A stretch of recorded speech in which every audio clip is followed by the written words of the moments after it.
உதகையில் இன்று காலை முதல் வெயிலின் தாக்கம் குறைந்து மேகமூட்டத்துடன் காணப்பட்டு வந்த நிலையில் தற்போது ஒரு சில பகுதிகளில் மிதமான மழை பெய்து வருகிறது.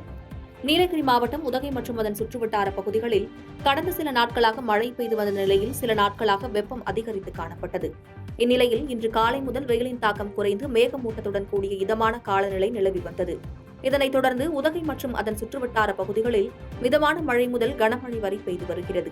இந்நிலையில் மழையின் காரணமாக கிராமப்புற பகுதிகளில் பயிரிடப்பட்டுள்ள கேரட், பூண்டு, உருளைக்கிழங்கு உள்ளிட்ட மலை காய்கறிகளுக்கு தேவையான தண்ணீர் கிடைத்து வருவதால் விவசாயிகள் மகிழ்ச்சியடைந்துள்ளனர்.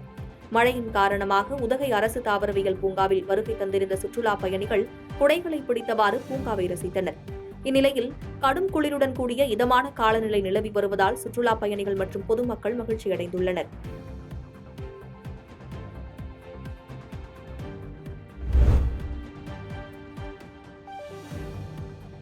முல்லைப்பெரியாறு அணையில் இருந்து தமிழகத்திற்கு 300 கன அடி நீர் திறந்துவிடப்பட்டுள்ள நிலையில் மலர் தூவி தண்ணீர் திறந்து வைக்கப்பட்டது.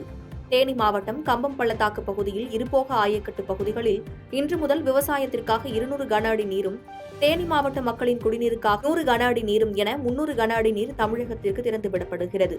இந்நிலையில் முல்லைப்பெரியாறு அணையில் இருந்து தமிழகத்திற்கு தண்ணீர் திறந்துவிடப்பட்டுள்ளது. இதனை முல்லைப்பெரியாறு பொதுப்பணித்துறை செயல் பொறியாளர் மலர் தூவி திறந்து வைத்தார். முல்லைப்பெரியாறு அணை நீரானது 14,707 ஏக்கர் விவசாய நிலங்களுக்கு பயன்படும் வகையில் உள்ளது.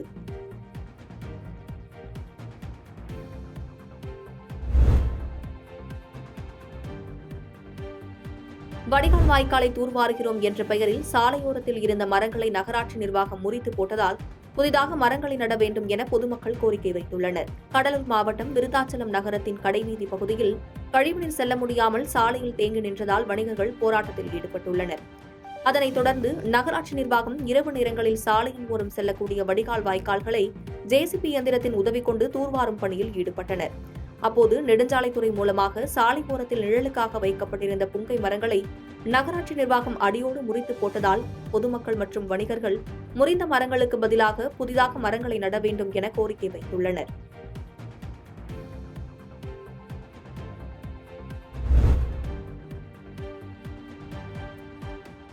தாம்பரம் விமானப்படை தளத்தில் பயிற்சி நிறைவு செய்த அக்னிவீர் வாயு விமானப்படை வீரர்களின் பயிற்சி நிறைவு அணிவகுப்பு நடைபெற்றது. தாம்பரம் விமானப்படை தளத்தில் பயிற்சி நிறைவு செய்த அக்னிவீர் வாயு விமானப்படை வீரர்களின் பயிற்சி நிறைவு அணிவகுப்பு விமானப்படை தளத்தில் நடைபெற்றது. இதில் 234 பெண் வீரர்கள் உட்பட 1983 வீரர்கள் பயிற்சி நிறைவு செய்தனர். இந்த அணிவகுப்பில் மத்திய விமானப்படை மூத்த பொறுப்பு நிர்வாக அதிகாரி ஏர்வைஸ் மார்ஷல் அமன் கபூர் தலைமை விருந்தினராக கலந்து கொண்டு அணிவகுப்பு மரியாதையை ஏற்றுக்கொண்டு பயிற்சியில் சிறந்து விளங்கிய வீரர்களுக்கு பதக்கங்களை வழங்கினார். நிகழ்ச்சியில் விமானப்படை வீரர்களின் பல்வேறு சாகச நிகழ்ச்சிகள், உடற்பயிற்சி காட்சிகள், யோகா உட்பட பல்வேறு பயிற்சிகள் நடைபெற்றது.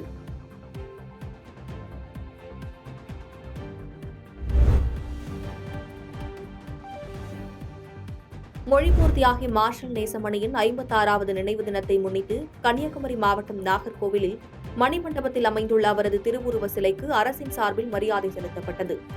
திருவாங்கூர் சமஸ்தானத்தால் அடிமைப்படுத்தப்பட்டிருந்த கன்னியாகுமரி மாவட்டத்தை தாய் தமிழகத்துடன் இணைக்க வலியுறுத்தி நடைபெற்ற போராட்டங்களில் மொழிப்போர் தியாகிகளை வழிநடத்தியதோடு சரியான திட்டங்கள் மூலம் குமரி விடுதலை போராட்டத்தில் முக்கிய தலைவராக விளங்கியவர் மார்ஷல் நேசமணி. அவரை கௌரவிக்கும் விதமாக தமிழக அரசு கடந்த 2004ஆம் ஆண்டு நாகர்கோவிலில் மணிமண்டபம் கட்டி அவருக்கு பெருமை சேர்த்தது. இந்நிலையில் மொழிப்போர் தியாகி மார்ஷல் நேசமணியின் 56வது நினைவு தினம் இன்று அனுசரிக்கப்பட்டு வருகிறது.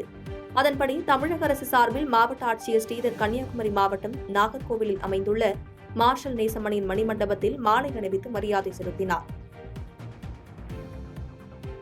பாதகம் செய்பவரை கண்டால் நாம் பயங்கொள்ளலாகாது பாப்பா, மோதி மிதித்து விடு பாப்பா, அவர் முகத்தில் உமிழ்ந்து விடு பாப்பா.